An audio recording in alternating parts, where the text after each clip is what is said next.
Hello po, magandang araw po sa ating lahat.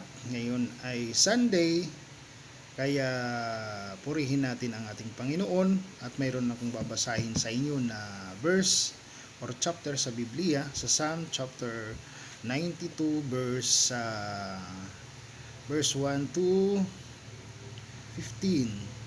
Sabi po dito sa verse 1, ang pasasalamat kay Yahweh ay mabuting bagay.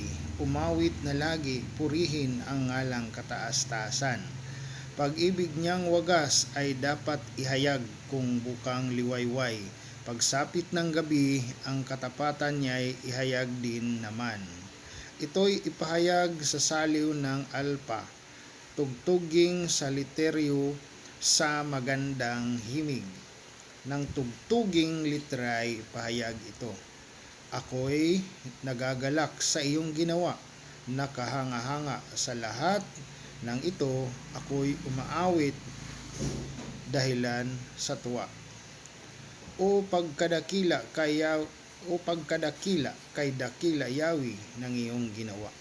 Ang iyong isipan ay sadyang mahirap naming maunawa.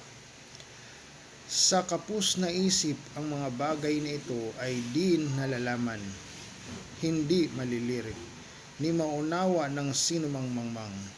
Ang mga masama kahit na dumamit, sila may umunlad, kanilang hantungan ay tiyak at lubos na kapahamakan.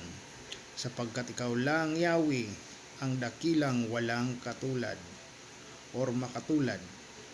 Nababatid naming lilipuling lahat ang iyong kaaway, at lahat ng taong masama ang gawa ay mapipilan.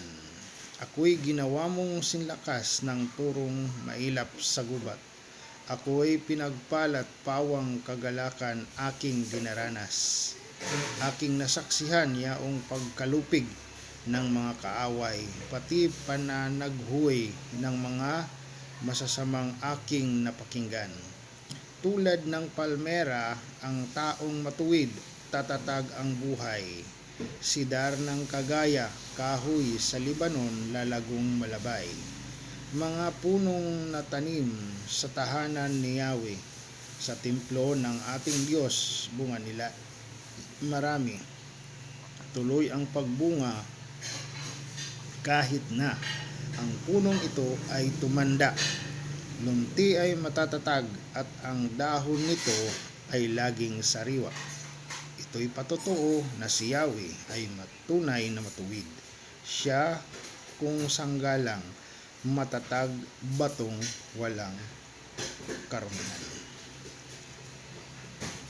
So ito po ay pagbigay ng papuri, salamat sa ating Panginoon sa kanyang mga ginawa sa ating buhay.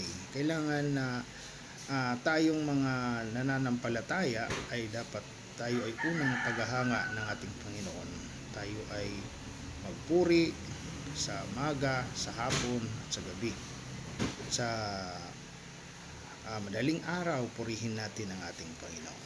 Kaya sa oras na ito, sa mga araw na ito, naway ang Panginoon ang may taas sa ating mga buhay. Maraming salamat and God bless.